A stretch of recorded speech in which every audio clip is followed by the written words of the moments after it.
বিশ্বকাপে ভারত পাকিস্তান ম্যাচ নিয়ে এখনো হচ্ছে জল ঘোলা। পিসিবি আইসিসি মিটিং এ বুলবুলের জবাব পাকাচ্ছে আরো জটলা। নাজমুলের দিকে তোলা আঙ্গুলটা কার, তাই নিয়ে চারদিকে আলোচনা মেলা। ঢাকা 16 আসনের ভোটারদের প্রতি তারেক রহমানের আহ্বান, সাবেক ফুটবলার মানুষের অধিকার ফিরিয়ে আনতে চান। বিশ্বকাপের আসা শুরু, তবে আলোচনা শেষ নেই। গুঞ্জন সত্যিই করে দিয়ে হতে চলেছে আইসিসি পিসিবি বৈঠক। গোলযোগ বেঁধেছে ভারত পাকিস্তান ম্যাচ নিয়ে, আলোচনায় বসছে পাকিস্তান আর আইসিসি, কিন্তু সেখানে বিসিবি প্রেসিডেন্টকে কেন ডেকে নেওয়া হলো, কি হতে চলেছে লাহোরে?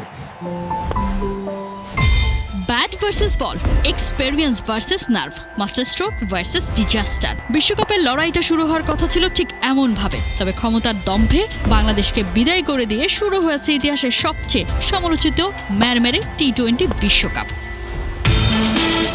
ওপেনিং ডেতেই আলাদা ম্যাচে মাঠে নেমেছিল ভারত আর পাকিস্তান। খানিকটা ভয় ধরালেও জয় ঠিকই তুলে নিয়েছে এই দু দল। তবে সবকিছু ছাপিয়ে এখনো আলোচনার কেন্দ্রে 15 ফেব্রুয়ারি ভারত পাকিস্তান ম্যাচ। সেই আলোচনায় সুযোগ বুঝে ঘি ঢালছে দু দেশের গণমাধ্যম। এক টুইট বার্তায় ভারতীয় সাংবাদিক বিক্রান্ত গুপ্তা দাবি করে বসেন, পিসিবির কাছে অনিবার্য পরিস্থিতির ব্যাখ্যা চাওয়া মাত্রই নাকি সমস্যা সমাধানের জন্য আইসিসির সাথে ডায়ালগে বসতে চাইছে পিসিবি।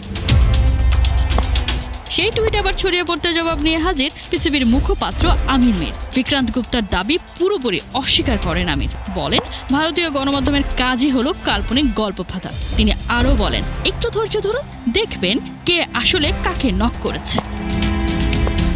এখানেই ঘটনা শেষ হলেও পারত, কিন্তু না। আমির মীরের জন্য পাল্টা জবাব নিয়ে হাজির ভারতীয় সেই সাংবাদিক। খানিকটা টিপ্পনী কেটেই বললেন, যদি পিসিবি আর আইসিসি আলোচনার টেবিলে না বসে থাকে, তবে আমির মীর আপনি একজন নায়ক।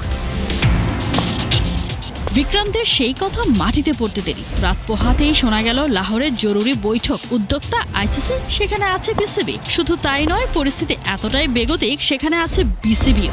জানা যায় বৈঠকে বিশ্বকাপ থেকে বাংলাদেশকে বাদ দেওয়ার সিদ্ধান্ত, পাকিস্তানের সাম্প্রতিক অবস্থান, একই সাথে ভবিষ্যতে করণীয় নিয়েও বিস্তারিত আলোচনা হবে। কি হচ্ছে লাহোরে জানা যাবে ঠিক সময়ে। ভারত পাকিস্তান ম্যাচ কি হতে যাচ্ছে এবারের বিশ্বকাপে? বাংলাদেশের আবেগকে পুঁজি করে পিসিবি কি লাভের গুড় ঘরে তুললো? এমন নানা প্রশ্নের জন্ম হয়েছে বিসিবি সভাপতি আমিনুল ইসলাম বুলবুলের লাহোর সফর ঘিরে। পিসিবি আর আইসিসির বৈঠকে বিসিবি সভাপতির অংশ নেয়ায় বাংলাদেশের সম্ভাব্য অর্জন নিয়েও চলছে আলোচনা। বিস্তারিত একটা ইস্যু, নানা নাটকীয়তা। ইন্ডিয়ান মিডিয়ার খবর, আইসিসির চাপে নাকি ম্যাচ বয়কটের সুর নরম করছে পাকিস্তান। পাল্টা জবাবে পিসিবির কটাক্ষ, ভারত তো গুজবের রাজা, সময়ই বলে দেবে পিসিবি নাকি আইসিসি কে ধরেছে কার পা। তৃতীয় খবর, পিসিবি ও আইসিসির সাথে আলোচনা করতে লাহোর বৈঠকে উপস্থিত বিসিবি সভাপতি আমিনুল ইসলাম বুলবুল। এক কথায় নাটকের পর নাটক। তবে নাটকীয়তা যতই হোক, এটা পরিষ্কার যে আইসিসির ডেপুটি চেয়ারম্যান ইমরান খাজা আর পরিচালক মুবাশির উসমানী পিসিবির সাথে ব্যাক চ্যানেল আলোচনায় শতভাগ সফল হয়েছেন, যার জেরেই লাহোরে আইসিসির সাথে ফেস টু ফেস সভায় পাকিস্তান ক্রিকেট বোর্ড। কিন্তু প্রশ্ন যেটা, তা হলো আইসিসি আর পিসিবির মধ্যকার বৈঠকে বিসিবি সভাপতির কাজ কি? বাংলাদেশকে বাদ দিয়ে তো এরই মধ্যে বিশ্বকাপও শুরু হয়ে গেছে।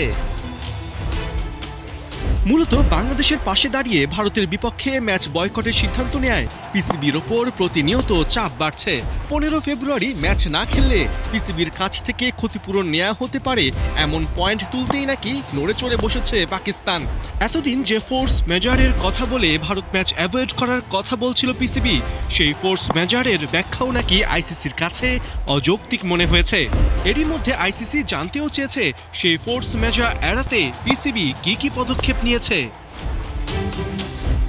ধারণা করা হচ্ছে আইনি জটিলতা এড়াতে, শ্রীলঙ্কার সাথে সম্পর্ক ঠিক রাখতে এবং আইসিসির ভবিষ্যৎ নিষেধাজ্ঞায় না পড়তে নিজেদের অবস্থান পরিবর্তনের সুযোগ খুঁজছে পিসিবি, এবং অবশ্যই সেটা সম্মানজনক উপায়ে। জানা গেছে শেষ মুহূর্তে পিসিবি থেকে এমন স্টেটমেন্টও আসতে পারে যে লাহোরের বৈঠকে বিসিবি সভাপতি আমিনুল ইসলাম বুলবুলের অনুরোধেই তারা ম্যাচ খেলতে রাজি হয়েছে। এতে পাকিস্তানের এক ঢিলে দুই পাখি মারা হবে। প্রথমত, আইসিসির শাস্তি এড়িয়ে ভারত ম্যাচ খেলার জন্য একটা অজুহাত খুঁজে পাবে তারা, এবং দ্বিতীয়ত, বাংলাদেশের পাশে থাকার জন্য পাকিস্তান যে সমর্থন কুড়িয়েছে সেটাও অটুট থাকবে। সব মিলিয়ে যে বাংলাদেশের জন্য ভারত ম্যাচ বয়কটের সিদ্ধান্ত নিয়েছিল পাকিস্তান, সেই বাংলাদেশের কাঁধে বন্দুক রেখে ওই সিদ্ধান্ত পরিবর্তন করা হচ্ছে কিনা এখন সেটা ভাবারও সময় এসেছে। মূলত আগামী কদিনের মধ্যেই আমিনুল ইসলাম বুলবুলের লাহোর বৈঠকে অংশ নেবার কারণ পরিষ্কার হয়ে যাবে। জানা যাবে তিনি কি দাবার গুটি হতে সেখানে গেছেন, নাকি বিশ্বকাপ না খেলায় বাংলাদেশের সম্ভাব্য যেসব ক্ষতি হতে পারে সেগুলোরও প্রশমন করে এসেছেন। দেশের ক্রিকেটে ব্যাট বলের গল্প যেন হারিয়ে যাচ্ছে। নতুন আলোচনা আঙ্গুল নিয়ে প্রেসিডেন্ট বক্সে এম নাজমুলের সঙ্গে ফারুকের সেই ভাইরাল ছবি নিয়ে অবশেষে মুখ খুললেন সহসভাপতি ফারুক আহমেদ। বলছেন কোনো দ্বন্দ্ব নেই, সবই গুজব। ভারতের নিরাপত্তা ইস্যুতে বাংলাদেশের দাবি হালকাভাবে নিয়েছে আইসিসি। ফারুকের বক্তব্যে সে কথাও উঠে এসছে। এটা আমার আঙ্গুল না, এই আঙ্গুলটা কোত্থেকে আসছে আমি জানি না। M Nazmul Islam, topic of the town, বিসিবির আলোচিত সমালোচিত পরিচালক, দেশের ক্রিকেটের ট্রেন্ডিংয়ের টপ 4 থেকে সরানোর সুযোগ কই? ক্রিকেটারদের নিয়ে বেফাস মন্তব্য করা ফিন্যান্স কমিটির এই চেয়ারম্যানের সাথে নাকি বোর্ডের অন্য পরিচালকদেরও আছে দ্বন্দ্ব। বিসিবিতে কান পাতলে অমন কানাঘুষাও শোনা যায়। এরই মাঝে প্রেসিডেন্ট বক্সের একটা ছবি যেন আগুনে ঘি ঢেলে দিয়েছে। তবে কি সত্যি এম নাজমুলকে শাসিয়েছেন সহসভাপতি ফারুক আহমেদ?